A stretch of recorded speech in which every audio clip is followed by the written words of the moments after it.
What is going on, everyone? Jonathan here with the Venue RX podcast. And today is going to be a little bit different of an episode than we normally do. And this is for a couple different reasons, but I'm really excited about today's guest and today's topic because it's something that is near and dear to my heart and something that I believe is probably one of the most important things that you can do and you can cultivate as a business leader. And it's actually the direction that we're going to be taking a lot of the content here on the channel for a little while, just because I think it's so important, especially in this culture that we live in. So without further ado, I want to introduce my guest. My guest today is Jaron Matheson. He's a good friend, and we'll kind of share a little bit of how we became friends. But Jaron, thank you so much for being on the show today.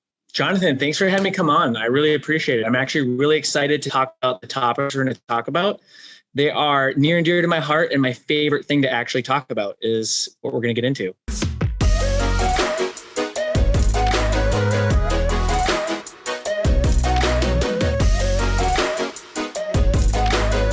So this totally happened. This podcast happened because Jaron and I, Jaron lives in Texas. We got to know each other through a position that he had doing sales, and we just really connected and we vibed over a lot of different things. But one of them was employee culture. And we had like a crazy hour-long conversation, which neither one of us spend that much time on the phone normally. And we were just like, dude, this needs to go on a podcast. This is so incredible. And Jaron has a very interesting experience of being involved in a family business. And so we're going to be sharing that with you all today. But if you're listening on the podcast, on any of the audio channels, you're definitely going to want to check out the YouTube. We're going to have all the links for the business that Jaron is currently running and a new venture. He and his partners are getting involved in some cool stuff. So yeah, dude, let you take it away. Talk to me a little bit about what you currently do and maybe share a little bit with everyone how we met. Yeah. So what I currently do is I'm starting a new business that's going to be a franchise doing polyaspartic flooring, which is like epoxy. And I'm doing it in the DFW area. So I'm going to be the actual first franchise out from the original one, the headquarters in Oregon. So I'm helping launch this thing. Super excited. I got 2 employees that I hired. We started to do work last week. We did 2 jobs, and now we're just like hitting the ground running. I'm knocking on doors. I'm literally starting from scratch. Just got my Facebook ads running actually this morning. So we're ready to launch and rock and roll, and super excited to build this. And I actually am going to be recording my journey along the way. I have a goal of doing an 8-figure business in 5 years or under in this industry that I've never been a part of. And I knew this much about when I got started in this about 2 months ago. So I'm super green, but I'm going to actually figure it out and how to build this really cool. You're on recording, man. You're on recording.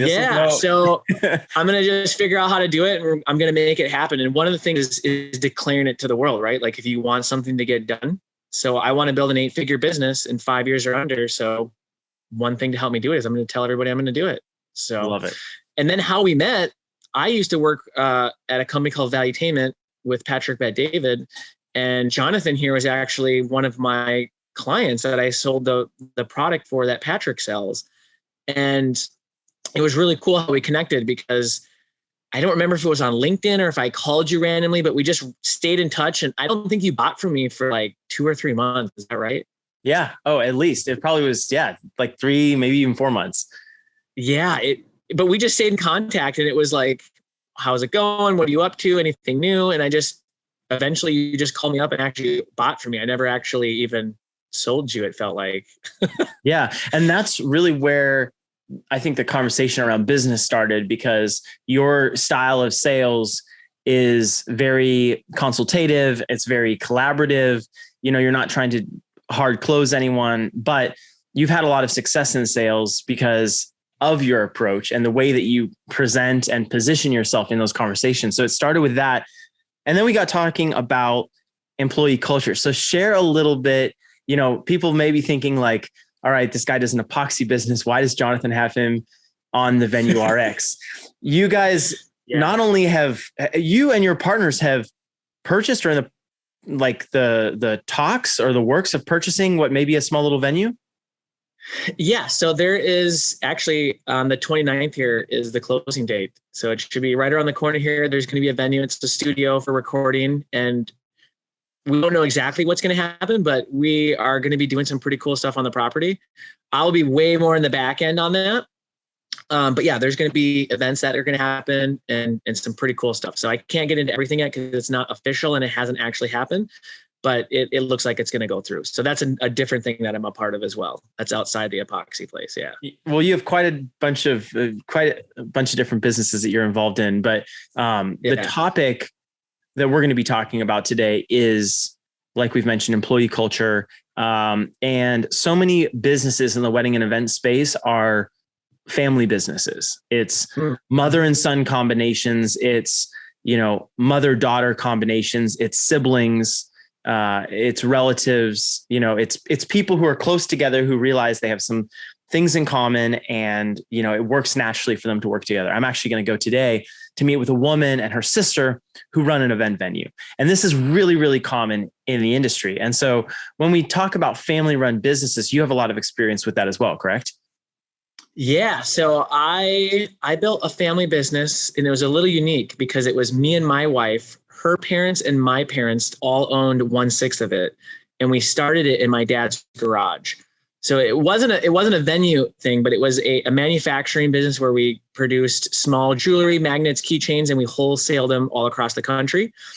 But at the end of the day, business is business when you're working with family. And I have a ton of experience and a ton of ups and downs and crazy moments of trying to get family to work together. It's one thing to work with partners, but when your partners are your family members, especially if they're your mom and your dad and your two in-laws and your spouse, I mean, things can get pretty heated. Yeah, absolutely. And then they can be taken home. Like, home is where you're doing the business a lot of times, right?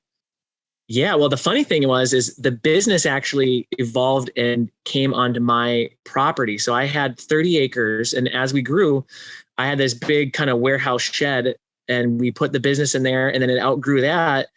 And I had like this house that was like a duplex kind of thing. And so half the house ended up being the business. So literally everyone was coming to my house 5-6 days a week. We had, like, at one point, I think we had like 15 employees showing up, along with my in-laws, along with my spouse, and along with my parents. So it got crazy at my place. Wow. Dang. So what is that like? I mean, to work, anyone out there who's listening right now who runs a business with a family member. I mean, I run my company with my wife, and I know that there is a challenge that is associated with that. And for anyone, there's been very influential business people out there who've said, never do, like, rule number one of business, never do business with family. For any of you who are listening out there who do business with family, there's some unique challenges. What, going into this, was this a thought that you had in your mind that, like, man, maybe this is going to really stress out those personal relationships because we're tying business in?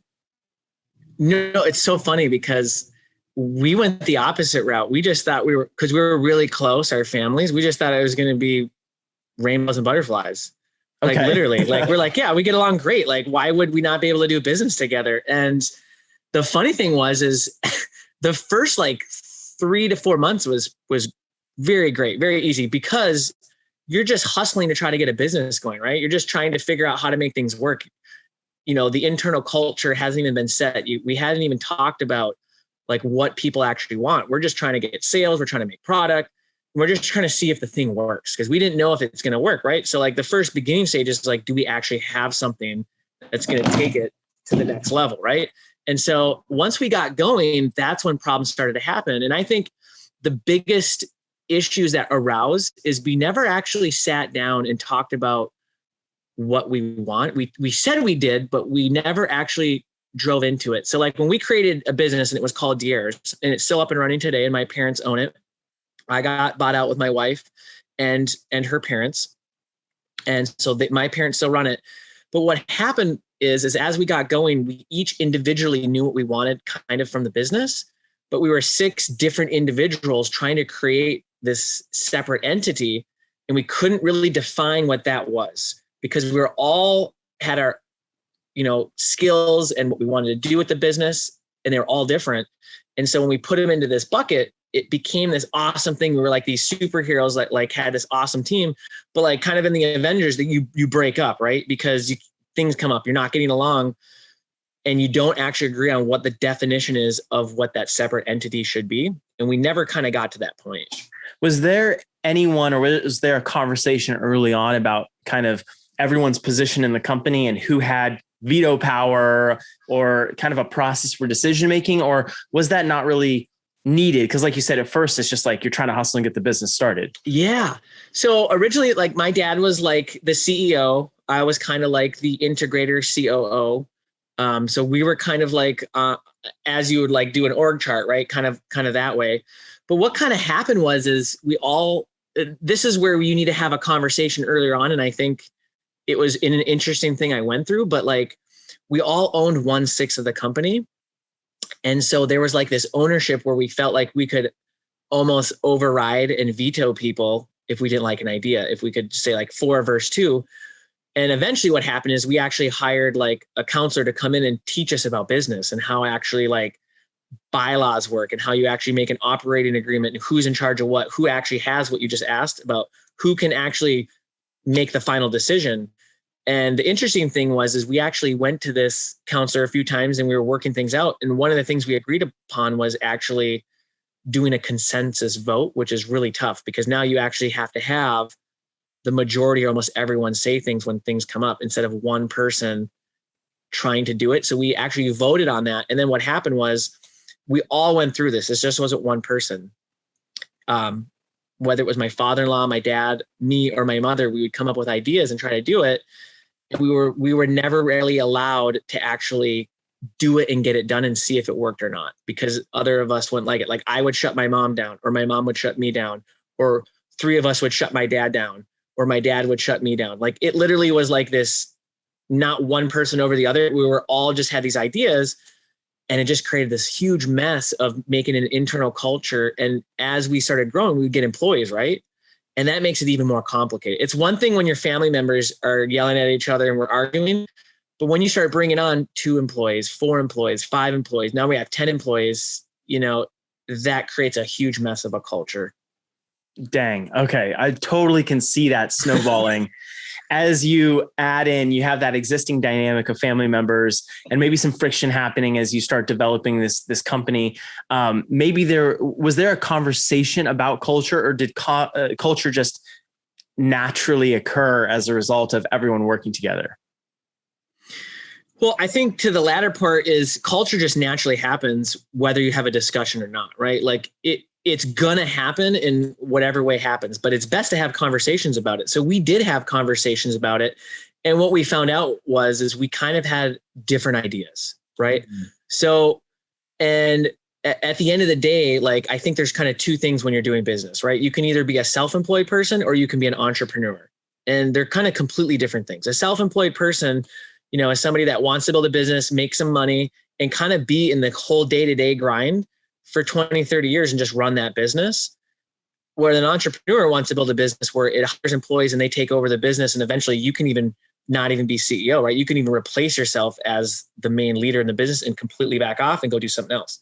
So in our business, we kind of had 2 different culture mindsets of how to build this business on the leadership team, which then, tumbled down. Like where me, I wanted to build more on the entrepreneurial side and have people come in and we teach employees and they just take off with it and run. And I don't need to know what's going on the day to day, as long as I've done my part and build people up as leaders, right? Where my parents, they want to be in the day to day. They don't need to go do 2 or 3 other businesses. That's not their thing. And I think that's totally cool because they just want to have this business. They want to run it and they just want to crush it on their own and be the self-employed, people that are running it. But when you're trying to build a business, it comes to a head, because when you're doing, whether it's the culture, the leadership, finding the certain types of employees, you run into situations. Like, for example, if you're a self-employed person and you are building a business, you kind of need to know what's happening and everything, right? Where over here, I would start doing things and put people in place and they would just start running with stuff. And then they would just start doing it. And I don't know what's happening. My parents don't know what's happening. And that's not what they were kind of looking for. And that's what I'm looking for. So it causes huge leadership friction on how to build that culture with that. So it just kind of became this. It really sounds like, yeah, it really sounds like it comes down to a level of control that you were willing or you wanted to have. But Jaron, I got to ask, like, are you guys still friends? Yeah. Oh no, definitely. So there was definitely a rough, I would say probably 6 months to a year, but now it's all good. Yeah. At the end of the day, it worked out great because my parents, they were the ones that were putting the most time into it, the sweat and tears into it. And this is what they really, really wanted to do. Where for me, I wanted to build a business so I could go do some other stuff. And so that's where that collision came, because I was making a lot of these decisions, but I wasn't in the day to day, and they're still my partner and owners, and they wanted to have more say in it because they're going to be doing all that day to day work and drive that side. So that's where that friction came. But once we kind of figured that out, that's why we kind of split apart. What did your in-laws think about this? Because I mean, you tie in a totally different dynamic when you're bringing your wife and her family into it. I mean, that's a whole, that's a whole new world. You went from like intermediate level to expert on the difficulty scale. Yeah. There were days where I know I frustrated my father-in-law quite a bit because we have quite a bit different personalities. We agreed on a lot, but there's some things I do that probably drive him completely nuts. And I can remember a few things that did it.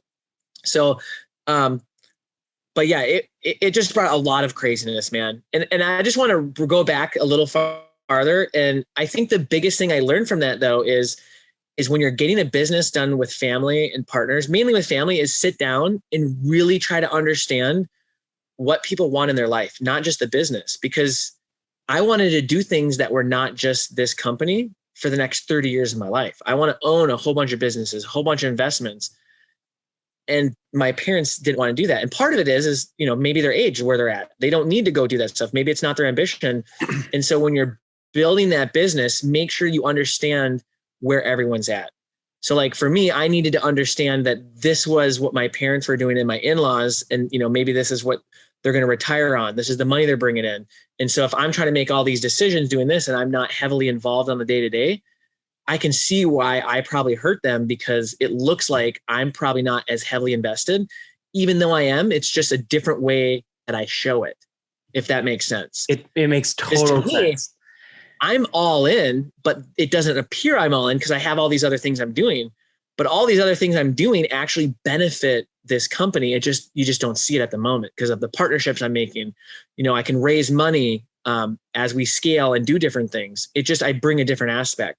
So when you're working with your family members, I think it's super important. Like you talked earlier, like a mother and a daughter, you have the age difference, you have different lifestyles, maybe you have different ambitions and goals, is to talk about that, not just the business side of it, but your personal thing, because that's so important. Because when you're building a business, it's about a lifestyle, right? As a self-employed or an entrepreneur, you're doing it to not go to a 9-to-5 job, and because you want to do something with your life that's fun and exciting and it's hard. And then that ties into the business side. Mm-hmm. And then you can have those conversations, be like, hey, this is what I want to do with my life. How do I fit in this business so that we can mold together? Totally. Man, there's so much we can unpack here. And in the time that we have together today, it's crazy because I want to go in a ton of different directions, but I want to really focus on talking about employee culture in the context of leadership. And I think whether the employees that you have or the coworkers that you have or family or not, I think that there are a lot of things that we can learn from this experience that you've had.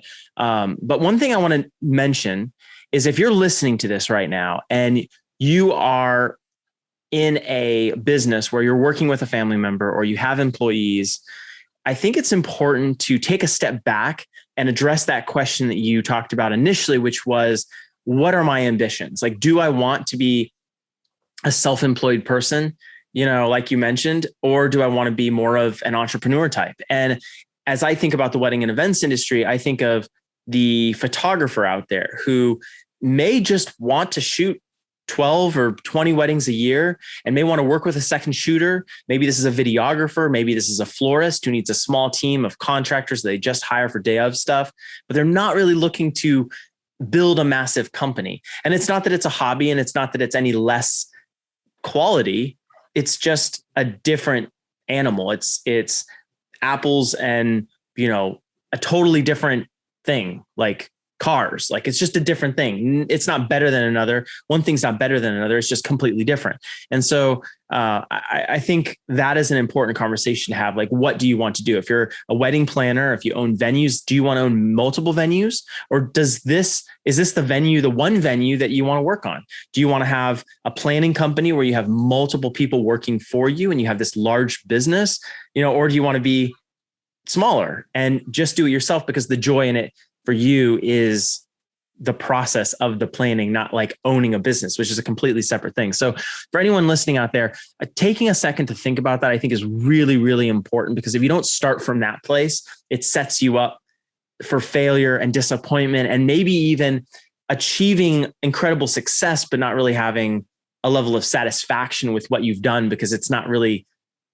who you are or what you want to be. Does that resonate with what you've experienced with the small businesses that you've run and kind of the experiences that you've had? Yeah, totally. Because when especially about the employees and culture, is if you're going to build a business and have a culture where you're more the entrepreneurial mindset, I firmly believe you need to lead that company differently, right? You need to get people that are really leaders in that business, that want to own things completely. So like this new business I'm starting, like right from the get-go, I'm going to try to stay away from the day-to-day installing as fast as I can. I'm helping out right now, but like the two guys that I just hired, I'm like, hey guys, like this is your area that I need you to master, because I'm going to start growing this area over here. So like when I did the earlier business, is when you're trying to do that and develop these people, it actually takes a pride and ownership for your employees. And I feel like they enjoy it more too, because, they're less micromanaged. They feel like they got say in things that they can do that, they can't otherwise. So I think it's a very important, but to your other point, there's nothing wrong with doing more of the self-employed business thing. It's just, but you're looking for certain type of people that will work with you, right? So we all have different personalities and we all have different styles of leadership. And I think it's just very important that we make sure when we're hiring people that we're matching people that are going to fit our environment, if that makes sense, because you can hire someone that's amazing, they're skillful, they're all this, but the way that you lead and the way that you have your culture, it might completely clash with it, because one, maybe this person actually wants to be more micromanaged. They need to be more handheld. They need to be told more direction, and they're really good at everything they do, but that's just something they need. Where you have another person that's like, just tell me what you want done and I'll go do it. And they thrive in different environments.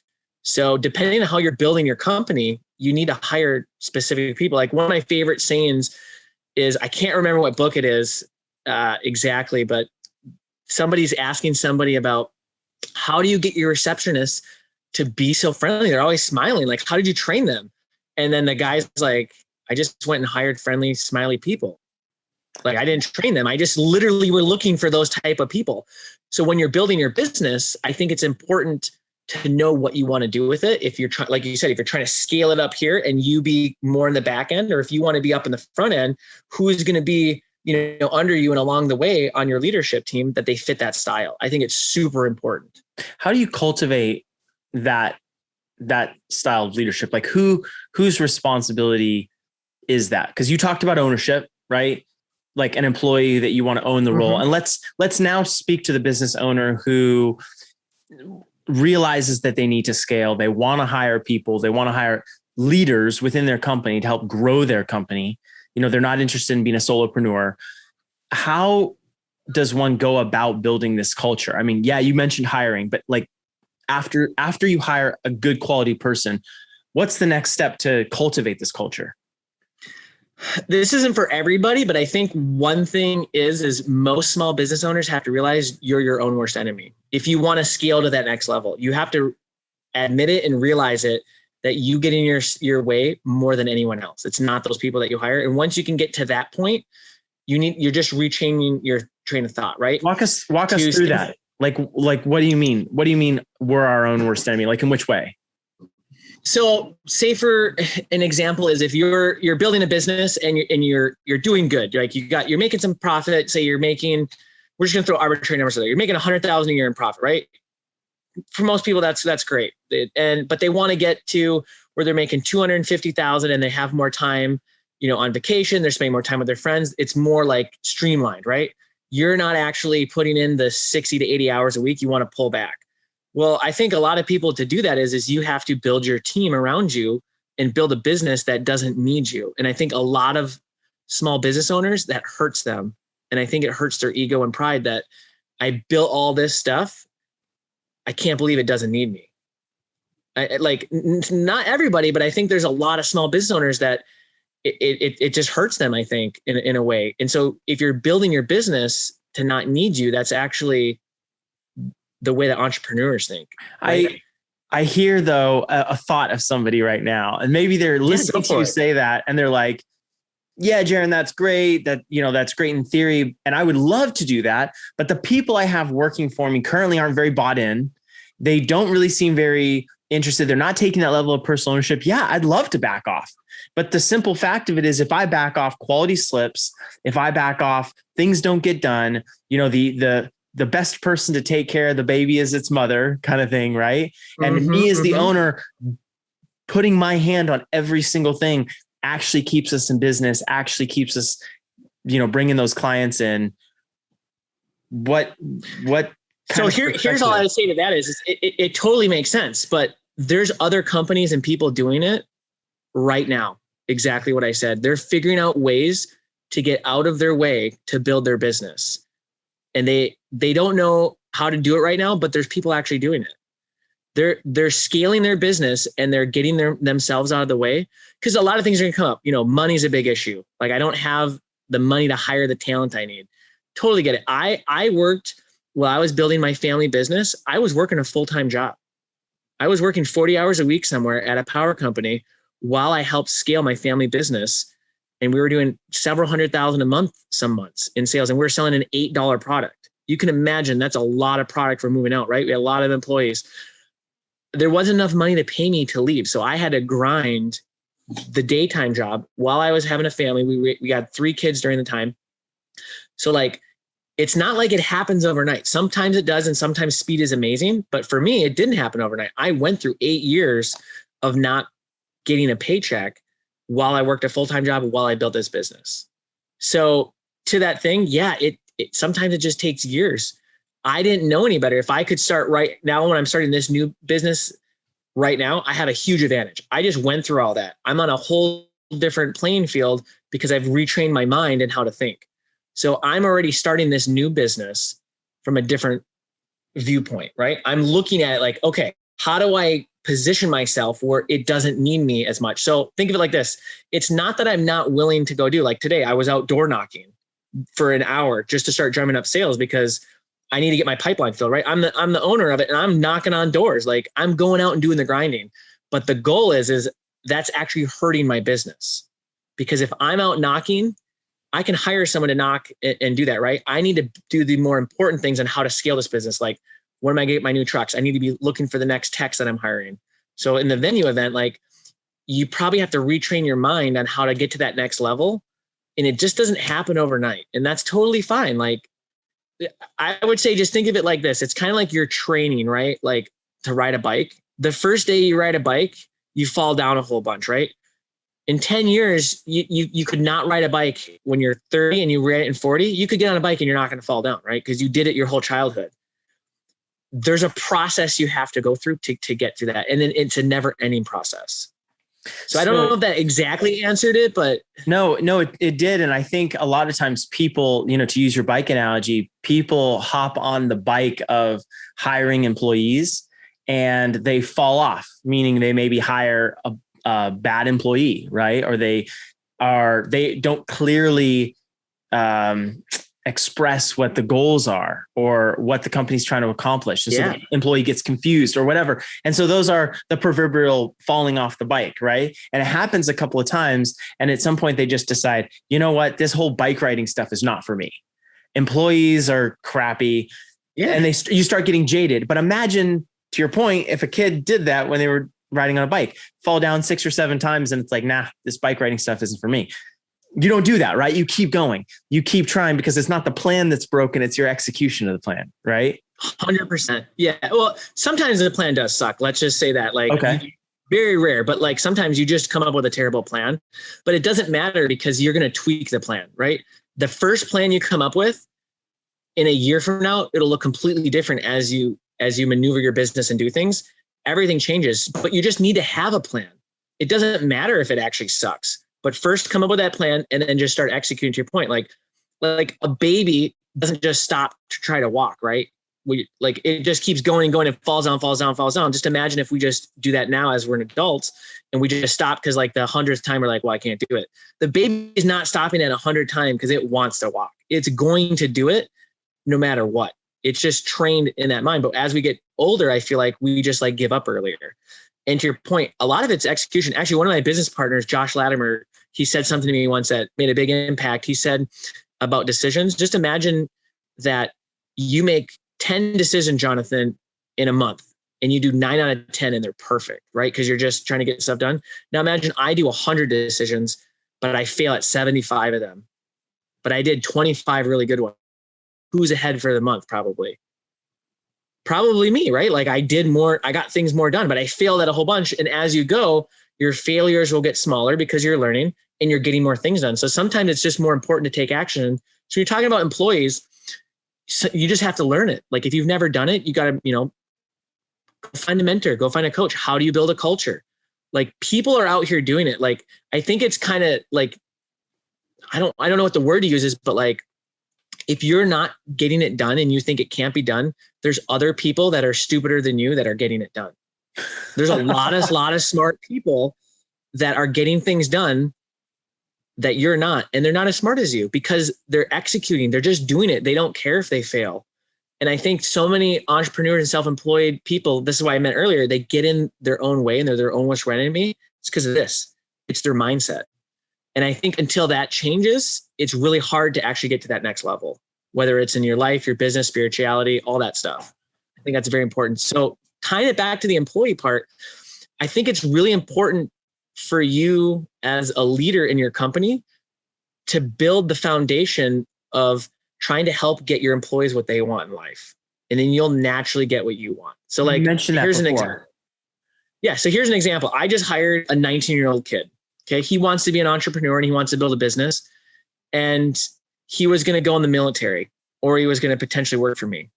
And I'm like, why do you want to go in the military? He's like, because they get you some like kind of program for some loan afterwards for like $50,000 after you complete it to start his business up. I was like, well, that's cool, but you got to spend 4 years. And maybe he wasn't too excited about the military. He literally just wanted to go for that program. And like, dude, I love the entrepreneur spirit. I'm like, here's what I'm going to do. I don't want to just hire somebody to trade dollars for their labor. I want to do something that I can input into their lives. Because if I know that if I can help people get what they want, like I said earlier, it'll naturally come back, right? So my environment that I help create in my businesses is create where my employees, they get something more than just dollars from me. So with this kid, I'm teaching him about business, entrepreneurship, sales, marketing, P&Ls, like all these things he's never heard about. That's part of the training that I'm pouring into this kid for him being a part of my business. So he could just literally like get up and leave at any moment. And that's totally fine. It would suck for me, but like I'm pouring into here. Where is he going to go to get that? Maybe he can make a couple more dollars down the road, but he's not going to get the valuable lessons that I'm teaching him. Right. So I look at all my employees and they're all different. Some people don't want to do any of that stuff. Some people, they've struggled financially and they just don't know about finances. So when I'm hiring them, doing interviews, I ask, hey, how about this? How about once a month, we spend 30 minutes and I start teaching you about finances, investments, and kind of what I do and some other people that I know, and break down how can we save for your retirement? You're 40 and you want to retire at 60, but you don't think you can get there. Let's come up with a plan.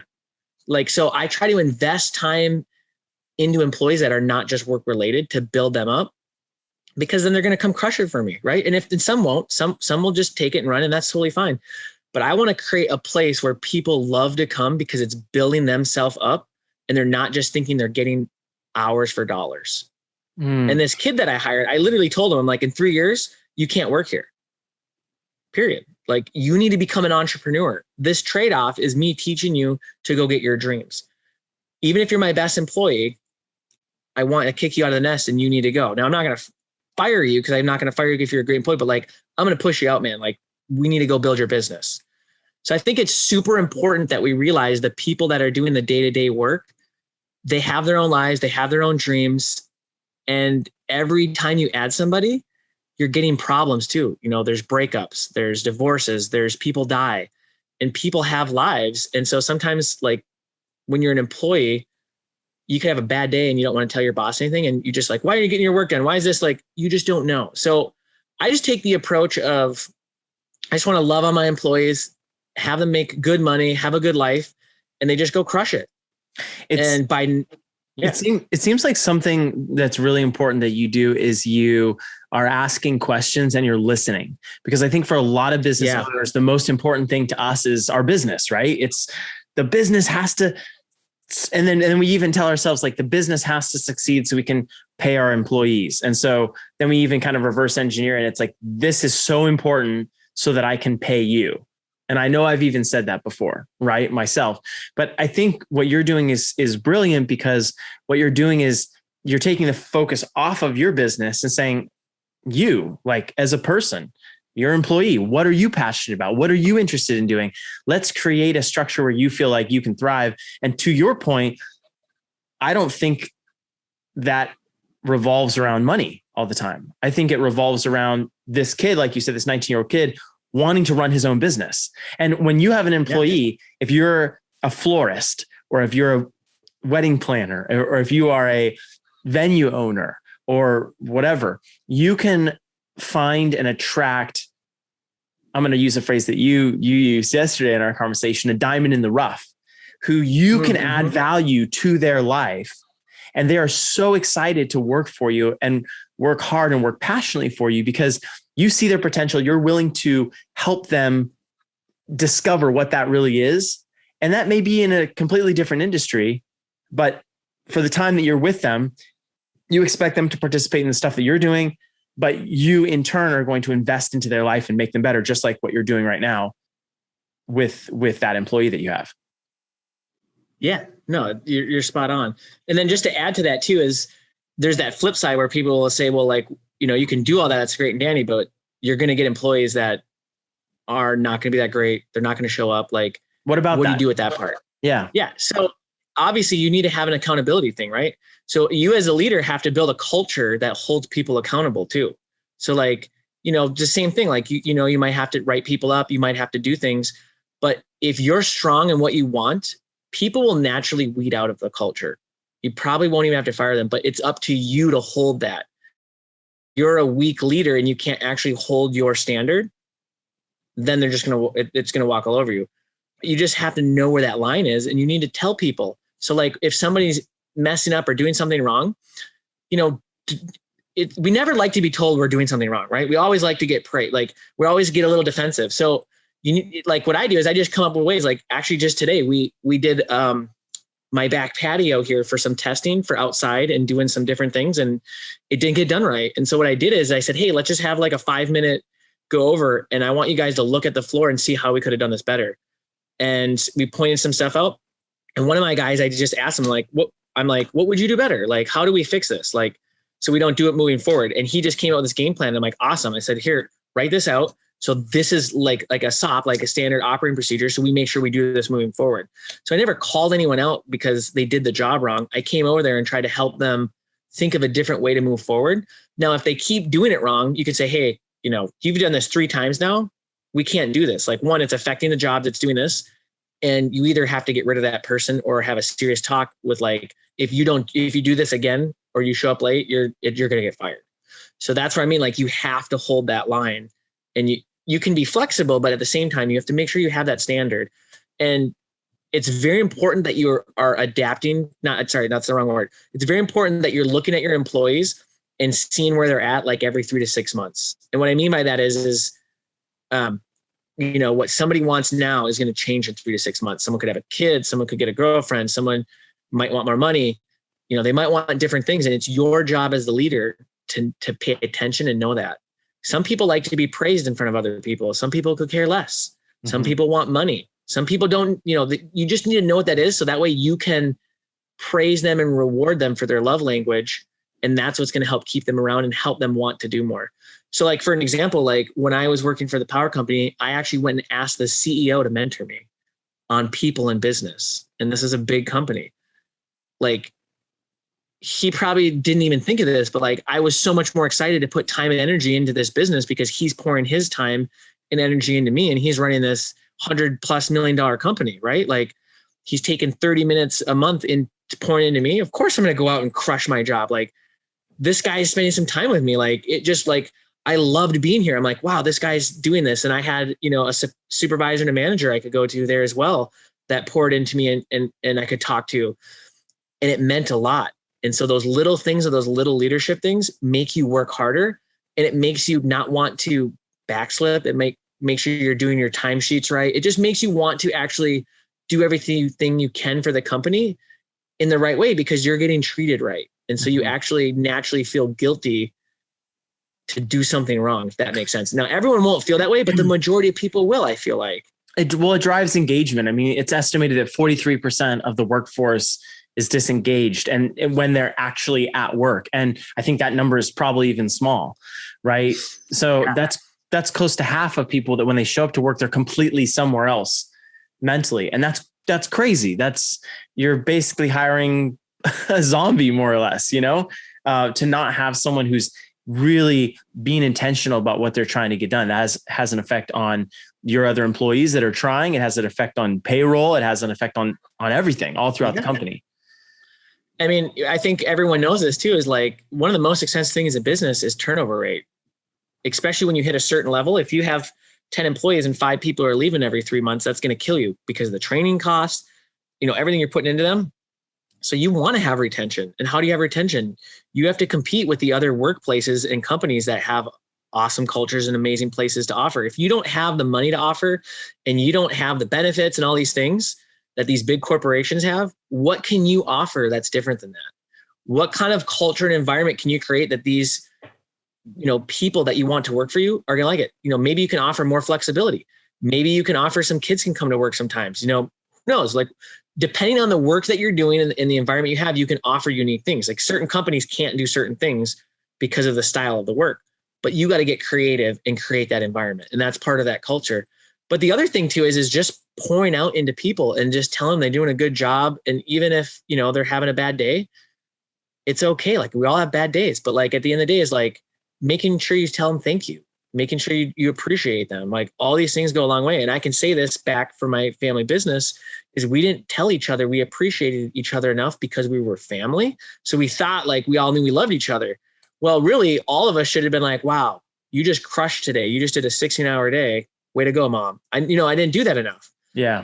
Or like, wow, I just went and flew to 4 trade shows on, 4 weekends in a row after I did my day job. And I worked 30 days straight with like virtually no sleep. And I just did it. But we just all take each other for granted. And my father-in-law would stay up all night trying to get our laser fixed.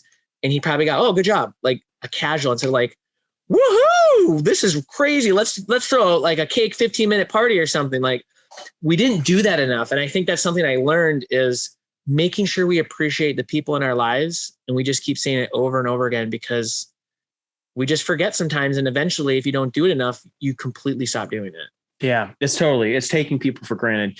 Jaron, this has been awesome. I love like talking about employee culture, but even more impactful, I think, for a company is implementing some of these things. And I think we've given people a lot of good strategies that they can implement. But if there are maybe your top 3 things, maybe top 3 or 4 takeaways that you can leave people with today, what would those be as far as your reflections from not only, and we didn't even get into, your work with Valuetainment and the other cultures that you've been a part of, but what are some kind of quick takes that people can start implementing in their businesses right away? Yeah, I think one thing is just really sit down and evaluate what you really want in life, not even just your business. Like, is this actually going towards what I want to do in my life and the people that I'm partnered with, like, especially if you're in the family? Analyze that. Because like, I think a lot of people just feel like they have to do stuff because they started a business or their parents started a business, so they have to be a part of it. And I think people, if you actually sat down, some people would actually leave and do something different. And I think it's important that at the end of the day is you do what makes you happy. Don't please other people. So I think that's a huge takeaway. I think another one is really sit down and evaluate what kind of culture and an environment you want to create. And so that will help you determine who the type of people you partner with, who the people you want to hire. And more importantly, it'll be a lot less stressful because you're actually doing for your business what you need to do as a leader. You need to set that tone. And if you have to have partners that they have different ideas and stuff, you have to have those hard talks. You got to sit down, you got to nail it down and figure that part out. But I say at the end of the day, just have fun. Like, I think people get so stressed out to try to make money and they're just doing all these things. But if you're not having fun and you're not enjoying life, why bother trying to create this business that's going to stress you out? Yeah.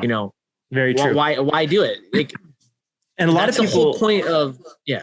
Yeah. Well, I know, I was just gonna say a lot of people start businesses because they do love the creativity of doing whatever it is, right? Or they love it's an outpouring of their gifts and abilities. And then certain things get in the way. And so if you lose sight, just like you were saying, if you lose sight of that, you stop having fun, you stop realizing your connection to what you're actually doing. And then that's where you start being really miserable and get kind of jaded about what you're doing. And so I think those are really, really good points. Well, thank you so much for coming on the show today, man. I really appreciate it. We could go on for like another 2 hours easy, but we would have. I feel like we just scratched the surface and like talked about like top topics, but we never actually dove into it. So yeah, there's just a lot you could talk on this stuff. There's so much in so many different ways, but for anyone listening right now, like I said, if you're on podcast, check out the YouTube channel. Jaron, where can people find you if they're interested in hearing more about your story or connecting with your business, or even if they're in the DFW area and they're looking for epoxy, where can people connect with you? So my business is called wisecoatings.com/Frisco is the website. Coatings like a coat of like epoxy on a floor. COATINGS. Yeah. And then my Instagram is just Jaron Matheson, just my first and last name. Cool. Awesome. Yeah. Well, Jaron, thanks so much for being on the show today. I am pumped to have you on. I appreciate you taking the time. Thanks for having me on, Jonathan.